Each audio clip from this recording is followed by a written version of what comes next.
Full court press with an exclusive. Y'all saw what the title is. Av versus Eazy the Block Captain. Let's really break down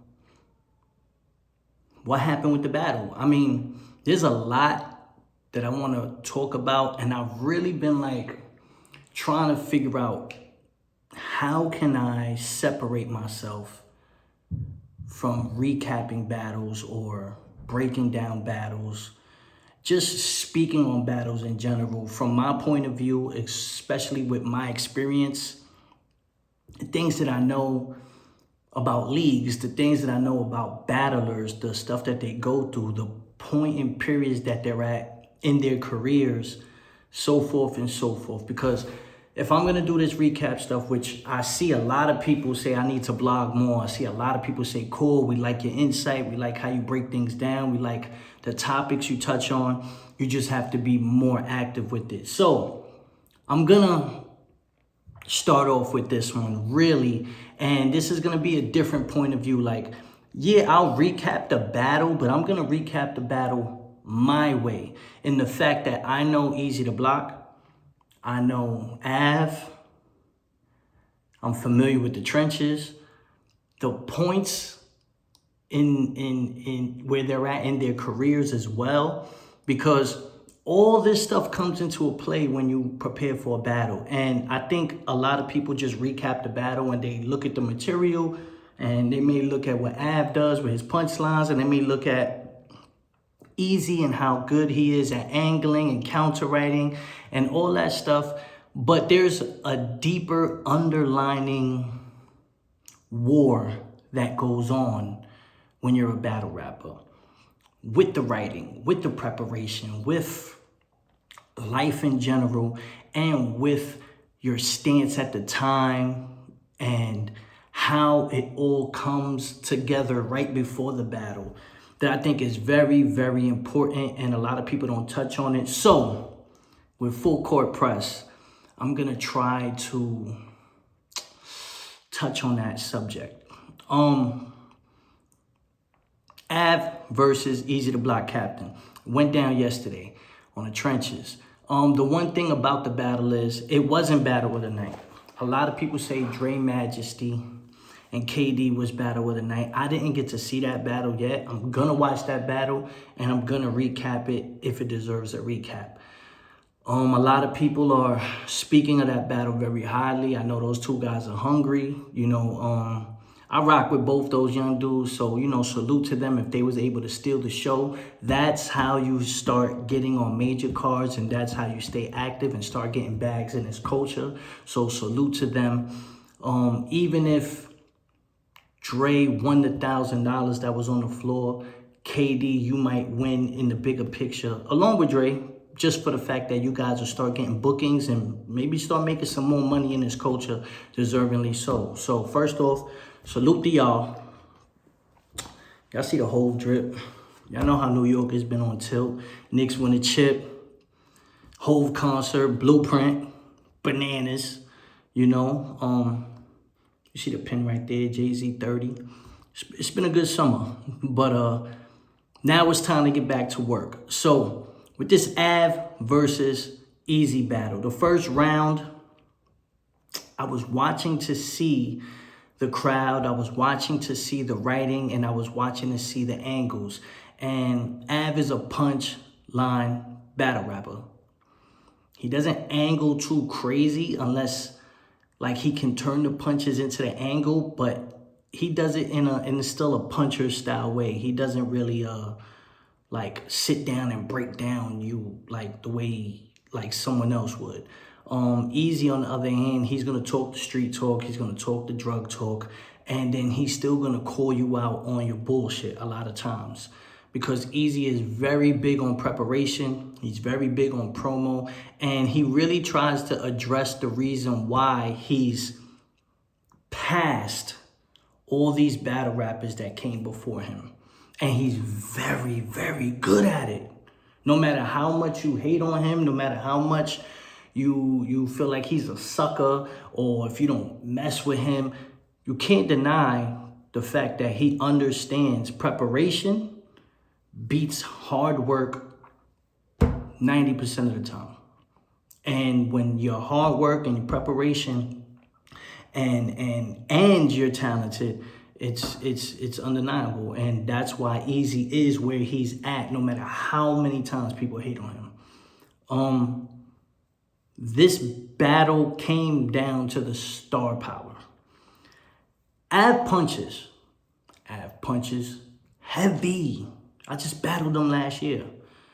But like when I battled Av, he had a lot of people behind him. They're gonna amp it. They're gonna gas it. This wasn't that situation at all. He walked into the trenches and no one was gassing him. No one was hyping him. And people were just standing there and a lot of stuff was falling flat. It wasn't falling flat because it was whack, but it wasn't like incredible where it was like undeniably they had to react. Eazy was rapping his ass off, especially that second round. That second round was... It's one of Eazy's best rounds I think I've ever heard from him, to be honest with you. And this is where I want to break the stuff down to y'all, right? There's cycles that battle rappers go through. You ever heard the phrase that Jay-Z said, first they love you, then they hate you, then they love you again? They loved Eazy at the beginning. They loved him. He could do no wrong. Then all this drama came out, the Papoose stuff, the Remy stuff, leaving URL. You know, some people say he did some snake business behind their backs and, you know, he did some cornball stuff or whatever it is. And he wasn't from Philly and all this stuff that surrounded him. And now the people hate him. I ain't got no problem with the guy. Like, I don't know, but y'all hate him, right? And trust me, I know I was in Philly on the Philly card with him and Cass. Remember that I battled Reed Dollars when he didn't battle Cass in that little small room when we went to the hood. I seen the hate. Like, you feel what I'm saying? Like, it's like crazy because this is all over battle rap. But getting back to my point, battle rappers go through a phase. They love you, they hate you, then they love you again. Battle rappers also go through a point where, yeah, you can do no wrong. And then everyone's going to jump on the bandwagon for whatever the angles are. And people are going to use these angles against you. And it's going to work and you're going to lose. Because every battle rapper it happens to, they're going to lose because something is in their closet, a skeleton in their closet or some controversy or something. And somebody's talented enough to break it down and angle it the way it needs to be angled. And you can't do nothing about it. Eazy went through that phase. He went through that phase with Shotgun Suge. He went through that phase with Geechee Gotti. And it came to a point where now it's not going to work no more. Remy, Pap, Hurricane Dude, it's not going to work anymore against him. And now it's Teflon. It's Teflon, like it just bounces right off of him. It's not going to work. It's not just because he was in the trenches. Av should have knew better. He should have known better. That's the thing that I don't understand about battle rappers and writers. Like, some people just think that their writing is so sufficient that they don't have to read the room. You have to read the room. You have to know, yo, I'm going into this battle. It's his crowd. It's his league.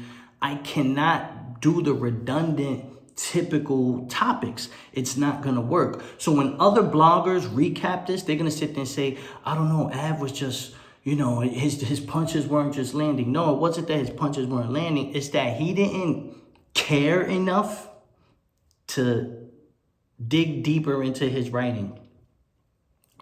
It was just very, like, just covering all bases, but like just doing your job, not going above and extra, above and beyond to execute the game plan and secure a win.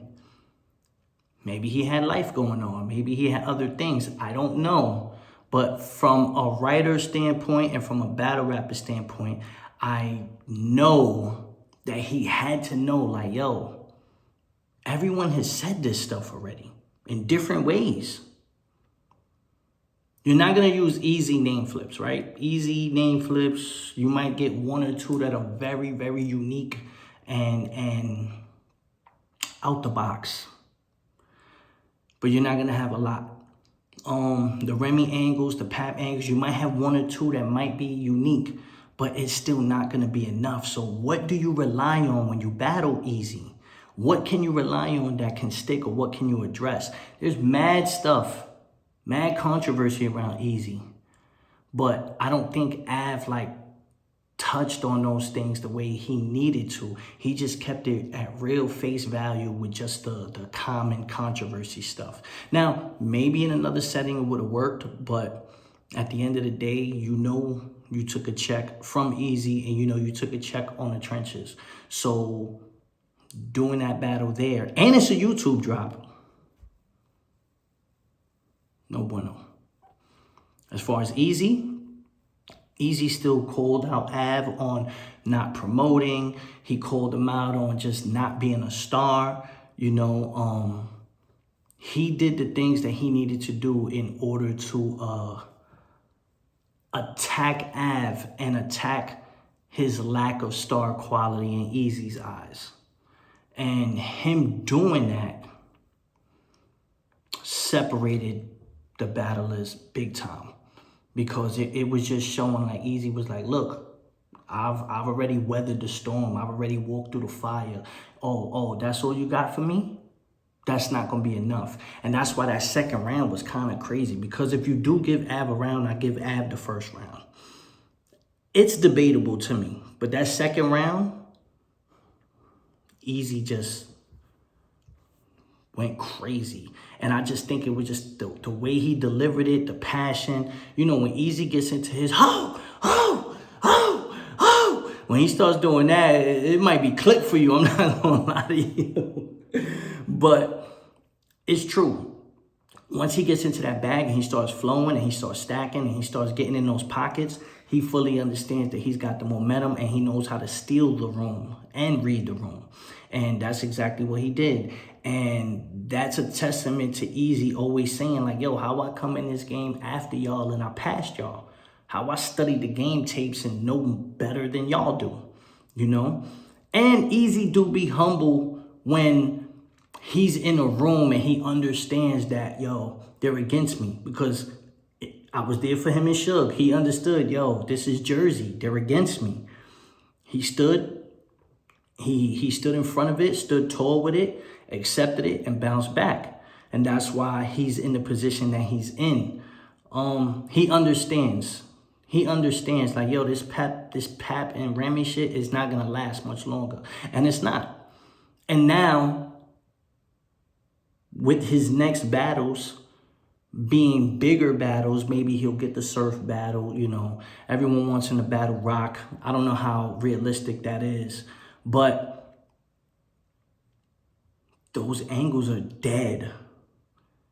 So if he battles Surf or if he battles Rock, those angles are dead.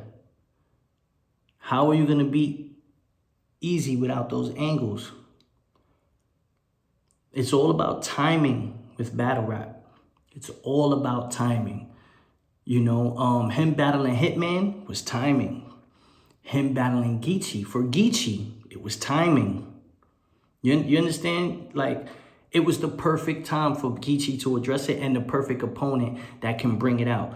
Is someone going to battle Eazy and address the Remy, Pap, Hurricane Dude situations better than Suge and Geechee?